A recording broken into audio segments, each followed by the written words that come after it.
Voilà, c'est beau de regarder les étoiles et tout, mais après, quand on rentre dans les calculs, conceptuels, c'est du vrai sport. D'ailleurs, ce n'est pas pour nous déplaire, hein. Pour un mathématicien professionnel, il faut que le problème résiste pour qu'on soit heureux de le combattre. Voilà, merci.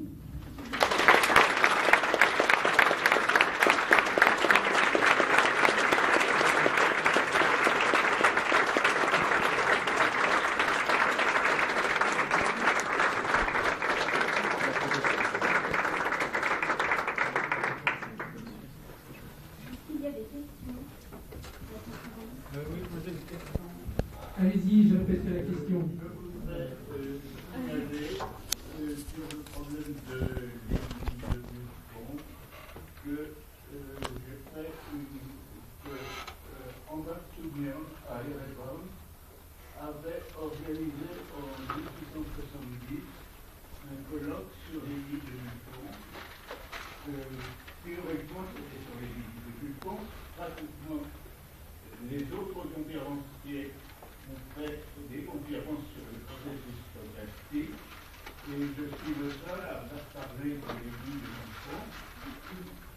J'ai montré que l'église de Buffon était le résultat d'abord proportionnel à la longueur de l'église.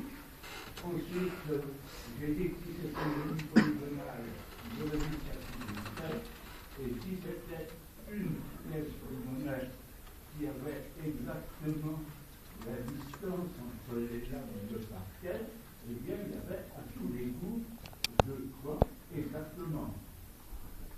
Par conséquent, comme tout était très d'accord. Oui. Effectivement, il y a des problèmes mathématiques dans lesquels, quand on arrive à obtenir l'homogénéité, la bonne dépendance, les dimensions, ils semblent se résoudre par un changement.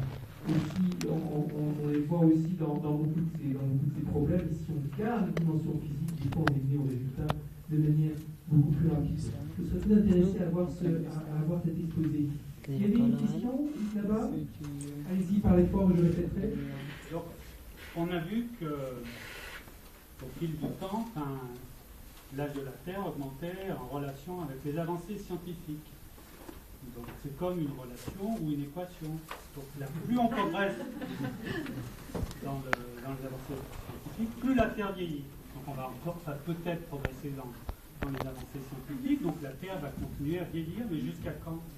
Oui, la Terre, plus on progresse et plus la Terre vieillit. C'est vrai que c'est toujours aller dans ce sens-là, en gros.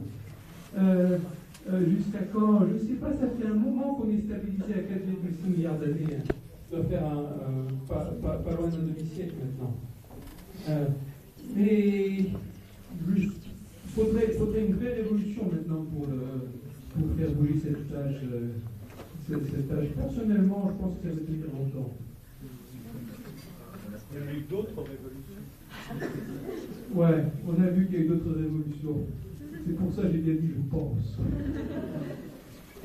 Si je peux me permettre d'apporter une petite info, enfin c'est pas exact. Au XIVe siècle, des gens comme Buridan estimaient la durée de la Terre à plusieurs centaines de millions d'années. Selon des calculs, on va en reparler après, mais pas du tout lié à la température. Et le plus, alors selon ce souvenir, la période la plus, dès le Moyen-Âge, dès le 8e siècle, on estimait par voie de cyclicité à 36 000 ans, infiniment. Donc c'est très culturel, c'est pas, ça s'érige pas dans la science, c'est historique, sociologique.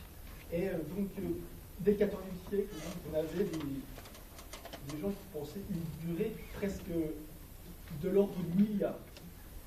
Voilà, je pense qu'il n'y a pas de contradiction entre les deux, étant donné que voilà, les gens ont pensé sur des questions culturelles ou religieuses ou philosophiques, les durées peuvent être très très grandes, mais ici la question c'était pour les progrès scientifiques. Disons, depuis Buffon jusqu'aux mesures de radioactivité sur les météorites et tout ça, ça a constamment augmenté. En gros, je pense. constamment augmenter. Pas votre question, Ouais. est-ce que ça a un sens? Est-ce que cette augmentation, est-ce que cette augmentation-là, elle révèle quelque chose? Est-ce que c'est pas juste la précision à 10 moins n près qui, selon les facteurs, va augmenter? Donc, je ne pense pas qu'il y ait une augmentation indéfinie. Je pense qu'elle est conjoncturelle et en fonction de la précision. Je ne pense pas non plus d'une augmentation indéfinie, mais je pense que ce n'est pas une question de précision. C'est vraiment une question d'approche différente, une question de modèle différente. Et c'est là-dessus que j'essaie d'insister. Il y a l'approche de Buffon, l'approche de Fourier est différente de l'approche de Buffon, l'approche de Kelvin vient par-dessus, quand Kelvin reprend le modèle de Fourier, Perry avec Perry c'est un autre modèle encore. À chaque fois, ce n'est pas une question de précision, c'est une nouvelle façon de penser au problème. À chaque fois, c'est une reformulation du problème. Après, il y a une question de précision. Par exemple, au moment où on est là sur la radioactivité, là, on peut regarder l'estimation. Effectivement, c'est passé, je n'ai pas la chronologie en tête, mais à un moment, on a pensé 2 milliards, puis 3 milliards, puis 3,5, puis 4, puis 4,5, et puis ça déstabilisé. Là, effectivement, à l'intérieur de même modèle, on pouvait parler d'une question de la précision qui augmente, plus d'observation, plus de précision.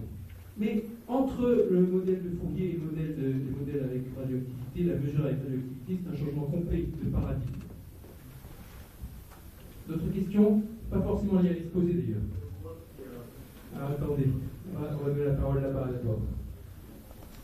L'âge de la Terre n'était pas complètement indépendant de l'âge du système solaire, et par ailleurs on fait des calculs sur l'âge du Soleil, donc il y a quand même des choses qui sont... Oui, l'âge de la Terre, c'est un problème qui est très lié à celui du système solaire, à celui du Soleil. Même ordre de grandeur, en gros le même genre. Et puis Kelvin, justement,